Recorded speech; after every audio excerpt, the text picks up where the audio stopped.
अस्सलाम वालेकुम दोस्तों, मैं हूं शारिफ खान। आज जो भाई हमारे साथ मौजूद हैं वो पहले गैर मुस्लिम थे, अल्हम्दुलिल्लाह कलमा पढ़कर हम मुसलमान हो चुके हैं। बहुत ही ज़्यादा पढ़े लिखे हैं, ऐसे व्यक्ति हैं जिन्हें देखकर आपको मज़ा आ जाएगा।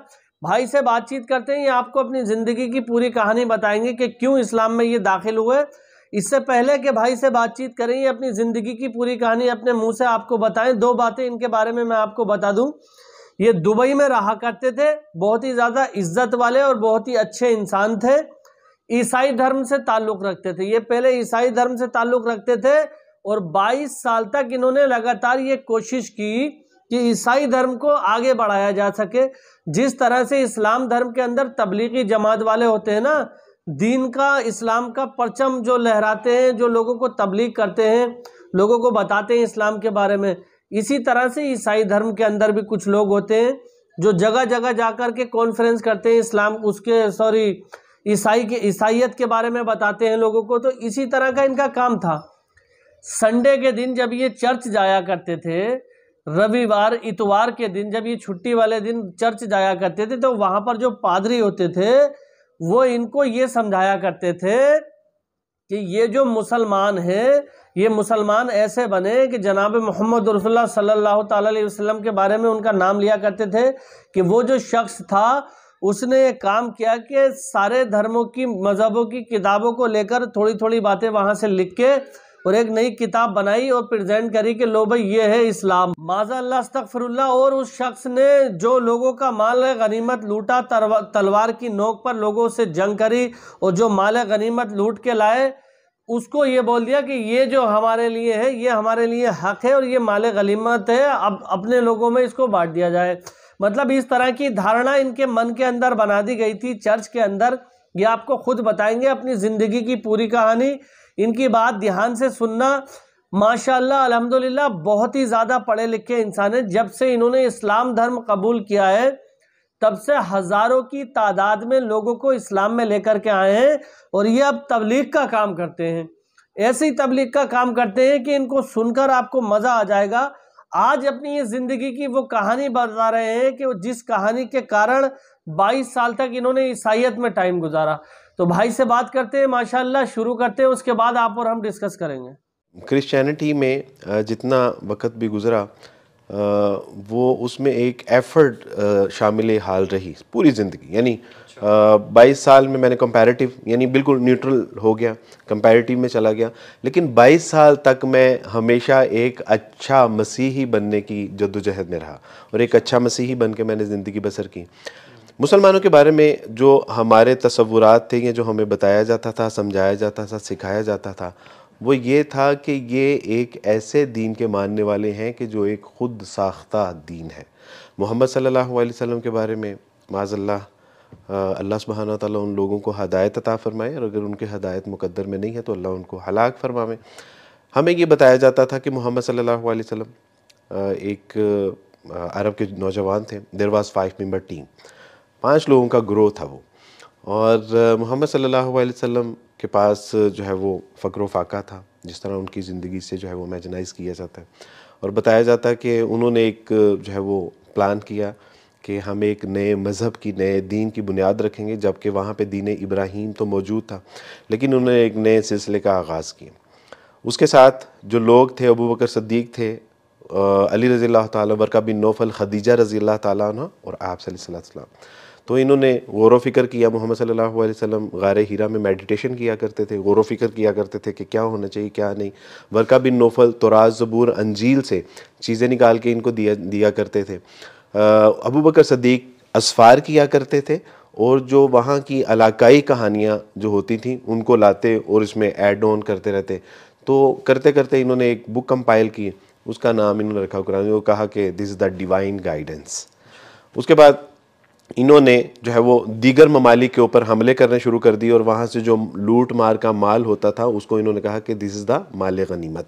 इन्होंने जो है वो ज़ोर और जबर के साथ लोगों को जो है वो इस्लाम कबूल करवाया, उनकी ममालिक और उनकी अमलाक के ऊपर जो है वो काबिज़ हुए और कहा कि जी जो है वो ये दीन इस्लाम है। अब हमें बिल्कुल बचपन में ये चीज़ें हमारे जहनों में पेनिट्रेट की जाती थी, टेक्निकली हमें बताया जाता था, पढ़ाया जाता था, सिखाया जाता था। संडे स्कूल होता है आपका अल्लाह के साथ, खुदा के साथ एक कनेक्शन डेवलप करने के लिए। और उस संडे स्कूल में हमें ये सारी चीज़ें, अब आप तसव्वुर कीजिए कि यानी अपना दीन नहीं पढ़ाया जाता जी जी था, जी जी इस्लाम हमें के बारे और इसकी दो वजूहात थी जो हमें इस्लाम के अगेंस्ट पढ़ाया जाता था, या एंटी इस्लाम जो हमें चीज़ें बताई जाती थी, उसकी दो वजूहात थी।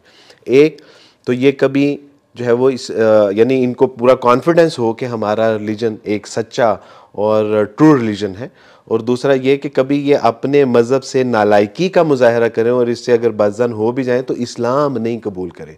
उनको ये तो कबूल है कि ये मसीही ना रहे, लेकिन ये कबूल नहीं है कि ये मुसलमान हो जाए। तो आप सोचिए कि एक बचपन में हम अपनी चाइल्डहुड से ये बात सुनते आए और टीन एज तक पहुँचे, तो वो मुसलमानों के बारे में क्या उसके जहन में एक खिचड़ी पकी होगी, एक क्या कॉन्सेप्ट होगा। इसके बाद हमारे साथ जो जुल्म हुआ, मैं समझता हूँ आज आपके तवज्जुह से मैं अपने जो है वो ऑडियंस को ये बात बताना चाहता हूँ कि जलती के ऊपर तेल किसने डाला? हम मुसलमानों ने खुद। मसलन अगर हमें बताया गया है कि जी इस्लाम जो है वो एक ख़ुद साख्ता है, इनकी किताब जो है वो ख़ुद लिखी गई है, इनके अकायद व नज़रियात और इनकी तालीमात और जो इनके मामलात हैं ये सारा ऐसे है और ज़ोर ज़बरदस्ती का दीन है, तो उसके ऊपर हमने जो है वो उसकी एग्जांपल्स क्या दी? हमने देखा अली हजवेरी रहमतुल्लाह अलैह के मज़ार के बिल्कुल पीछे हमारी रिहाइश थी। वहाँ पे हमने देखा कि डोल की थाप पे नौजवान माएँ बहनें बेटियाँ धमाले डाल रही हैं। जब हम देखते हैं कि दिस इज़ द इस्लाम, और हमने सोचा कि एक गरीब की बेटी तो जो है वो साफ़ पानी से भी महरूम है, लेकिन दरबारों को और मज़ारों को जो है वो गुलाबे अर्क के साथ जो है वो गुस्ल दिया जा रहा है, तो हम कहते हैं कि दिस इज़ द इस्लाम। एक गरीब की बच्ची के ऊपर जो है वो सर के ऊपर चादर नहीं है, पहनने के लिए लिबास नहीं है, लेकिन मखमल की चादरें मज़ारात के ऊपर चढ़ाई जा रही हैं। जितना नंगा, गंदा और बरहना किस्म का शख्स है, वो हमें बताया जाता था कि ये पहुंची हुई सरकार है, और उनके सामने बुरके वाली और जो है वो मुस्लिम ख़वातीन जब दो जानों हो के और उनका गंदा मंदा खाना बतौर तबर्रुक जो है वो हासिल करना उनके लिए सादत होती थी, तो हम कहते थे कि यार इज़ दिस द इस्लाम? तो हमने असल में जब ये सारे मनाजिर देखे तो हमें यकीन हो गया कि यार ये इस्लाम तो वाकई जो है ना ये भी कोई दीन हो सकता है, और जितना हमारे बड़ों ने हमें बताया है शायद कम बताया है।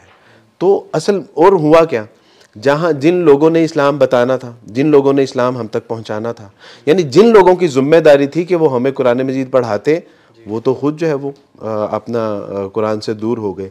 जिन लोगों ने इज़्ज़तों की हिफाजत करनी थी वो तो खुद इज़्ज़तों के लुटेरे बन गए। जिन्होंने हिफाजत करनी थी वो तो खुद राहज़न बन गए। जिन्होंने अजानें देनी थी वो तो खुद जो है वो सिंगर बन गए। तो हम तक इस्लाम किन्होंने पहुंचाना था? आप देखिए कि स्कूल, कॉलेज, यूनिवर्सिटियों की हालत क्या है। इकबाल कहते हैं कि गला तो गोट दिया अहले मदरसा ने तेरा, सदा आए कहाँ से ला इलाहा इल्लल्लाह। हमें ऐसी जो है वो क्लासेस जो इस्लामियात पढ़ाती थी और बाद में वो म्यूज़िक क्लास भी हमें पढ़ाती थी। तो व्हाट इज़ दिस यार? अब आप मुझे बताइए कि मेरे जहन में इस्लाम के बारे में एक बोंदा जो है वो कॉन्सेप्ट और तसव्वुर ना होता, तो अली शुक्र है कि अल्लाह सुब्हानहू व तआला के कि मैंने अपनी इन निगाहों से अपनी नेकेड आई के साथ जो है वो इस्लाम का मुताला किया। और अगर मैं इस सोसाइटी पे रहता, अपने मुआशरे पे रहता, तो वल्लाह मैं तो आज तक उस कुफर की दलदल में होता। हमारे यहाँ जो खुदा का तसव्वुर है वो जीसस इज़ द गॉड, यानी 22 साल तक मैंने इमेजिन किया था खुदा को कि खुदा कैसा होता है। और हमारे जहनों में जो एक उसकी इमेजिनेशन थी वो ये थी कि खुदा पैदा भी होता है, वो उसकी जो है वो ट्रीटमेंट भी होता है लाइक खतना वगैरह, और जो है खुदा को भूख भी लगती है, खुदा जो है वो खाना भी खाता है, खुदा को गालियाँ और तमाचे भी मारे जाते हैं, उसके कपड़े भी उतार लिए जाते हैं, उसको सलीब के ऊपर भी जो है वो क्रूसिफाइड कर दिया जाता है। तो हमने तो ये इमेजिन किया हुआ था। क्यों? क्योंकि हमें ये बताया गया था कि बेटा actually Jesus is the God. तो आप समझ सकते हैं ना कि हमने बचपन में उनको पढ़ा भी, इमेजिनाइज भी किया, उनकी मूवीज़ भी हमने देखी, तो हमारे जहनों में तो खुदा का कॉन्सेप्ट बहुत क्लियर था कि जीसस इज़ द गॉड। लेकिन जब अल्लाह सुब्हानहू व तआला ने शाऊर की निगाह खोली और शाऊरी तौर पे मैंने कहा कि हाउ इज़ दिस पॉसिबल कि जीसस इज़ द गॉड, और उसके बाद जब पढ़ना शुरू किया तो पता चला कि मसीह अलैहिस्सलाम तो खुद कह रहे हैं कि there is no god but Allah सुब्हानहू व तआला। जिस तरह आप यकीन कीजिए कि जिस तरह हमारा कलमा है इस्लाम का, बिल्कुल ऐसे ही मसीह अलैहिस्सलाम से एक शागिर्द ने पूछा कि ए उस्ताद, तौरात का सबसे बड़ा हुक्म क्या है? तो मसीह अलैहि सल्लम ने फरमाया कि तौरात का सबसे बड़ा हुक्म ये है कि खुदावन तुम्हारा खुदा एक ही खुदा है, जिसको अपने पूरे दिल, अपनी पूरी जान, अपनी पूरी ताकत और अपनी पूरी अकल के साथ मोहब्बत रख, और दूसरा ये कि अपने पड़ोसी से अपनी मानिंद मोहब्बत रख। अब तसव्वुर कीजिए, अब मैंने कहा कि अगर जीसस गॉड है तो जीसस किस गॉड के बारे में बात कर रहे थे? मेरे घर वालों ने मुझे कहा कि देखो तुम, वेयर आर यू गोइंग, क्या करने जा रहे हो? ये क्या बकवास है कि कभी तुम जो है वो गीता उठा लाते हो, कभी रामायण उठा लाते हो, कभी बुद्धाइज्म को उठा लाते हो, कभी सिखिज्म की किताबें उठा लाते हो, और अब तुम कुरान मजीद उठा के ले आए हो। मैंने कहा मुझे नहीं समझ आ रही कि आप जो मुझे कहते हैं कि Jesus is the God, how it's possible कि जीसस इज द गॉड? मसीह अलैहिस्सलाम खुद जो है वो जब उनको सलीब पर चढ़ाया जाता है अकॉर्डिंग टू बाइबल, तो मसीह अलैहिस्सलाम कहते हैं एली एली लिमा शबक्तनी, ये इब्रानी के अल्फाज हैं, एली एली लिमा शबक्तनी, ए खुदा तूने मुझे तन्हा क्यों छोड़ दिया? तब मुझे फर्स्ट टाइम रियलाइज हुआ था कि नहीं, अल्लाह सुब्हानहू व तआला कोई और हस्ती है, कोई और ज़ात है कि जिसको मसीह अलैहिस्सलाम भी पुकार रहे हैं। हमें बताया जाता है कि मसीह अलैहिस्सलाम खुदा है, लेकिन मसीह अलैहिस्सलाम का अमल ये था कि वो सजदे में गिरता है और खुदावन से गिड़गिड़ा के दुआ करता है कि ए खुदा, अगर मुझसे ये मौत का प्याला टल सकता है तो टाल दीजिए। तो मुझे तब रियलाइज़ हुआ कि नहीं, खुदा कोई और है, मसीह अलैहिस्सलाम नहीं है। अकॉर्डिंग टू बाइबल जब मसीह अलैहिस्सलाम को मौत आ जाती है, वो 3 दिन कब्र में रहते हैं और 3 दिन के बाद वो जिंदा हो जाते हैं और आसमान पर चले जाते हैं। तब मुझे रियलाइज़ हुआ कि नहीं, मसीह अलैहिस्सलाम खुदा नहीं है, वो खुदा वो है कि जिसने मसीह अलैहिस्सलाम को मारा भी और ज़िंदा भी किया अकॉर्डिंग टू बाइबल। लेकिन बाद में तो इस्लाम ने तो फिर खोल खोल के जो है वो बातें बताई कि अल्हम्दुलिल्लाह ये एक बिल्कुल स्टूपिड कॉन्सेप्ट है कि जो ईसाइयों ने हमें दिया, और हम 22 साल तक एक अजीब अपने जहन में एक तसव्वुर खुदा का बिठा के। तो उम्मीद करता हूं दोस्तों अब्दुल वारिस भाई को देखकर आपको बहुत कुछ जानने को मिला होगा। मैं इनकी काफ़ी सारी वीडियोस आपको दिखा चुका हूं, लेकिन ये वाली जो वीडियो थी ये मैंने अभी तक आपको नहीं दिखाई थी कि किस तरह से ये बता रहे थे कि ईसाई धर्म में जब ये थे तो इनको क्या क्या समझाया जाता था। मतलब लोग इस हद तक वहाँ पर इस्लाम धर्म से वो रखते हैं, आप कह लीजिए जलन हसद रखते हैं, कि उनसे ये कहा जाता है कि आप किसी भी धर्म में कन्वर्ट हो जाओ, लेकिन इस्लाम में नहीं जाना है आपको। मतलब इस्लाम से इतनी बड़ी किना रखते हैं, आप इसको किना बोल सकते हैं। तो अल्लाह रब्बुल इज़्ज़त का फजल जिस बंदे के ऊपर हो जाता है, वो चाहे पूरी दुनिया उसको कुछ भी बताए बरगलाए, वो ईमान में दाखिल होकर के मानता है। अब्दुल वारिस भाई भी इस्लाम में दाखिल हुए, अपना घर परिवार छोड़ा। इनकी एक भांजी है चांद, उनको भी इन्होंने इस्लाम में दाखिल कराया था। वो भी प्रीस्ट का काम करती थी, मतलब जो पादरी होते हैं चर्च के अंदर। आपने देखा होगा कि चर्च में जाकर के लोगों को बताया जाता है कि ईसाईयत के अंदर ये चीज़ें वहाँ पर होती हैं। तो इन सारी चीज़ों को कन्वर्जन कराने का जो काम करते हैं वो इनका काम था।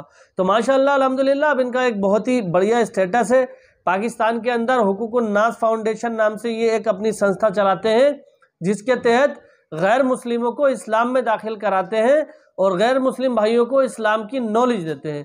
तो आपको अगर ये वीडियो पसंद आई हो तो मेरे चैनल को सब्सक्राइब करके बेल आइकन पर ऑल का बटन सेलेक्ट कर लेना। इंशाल्लाह फिर मिलूंगा इसी तरह की एक नई वीडियो के साथ। तब तक के लिए खुदा हाफिज, जय हिंद, जय भारत।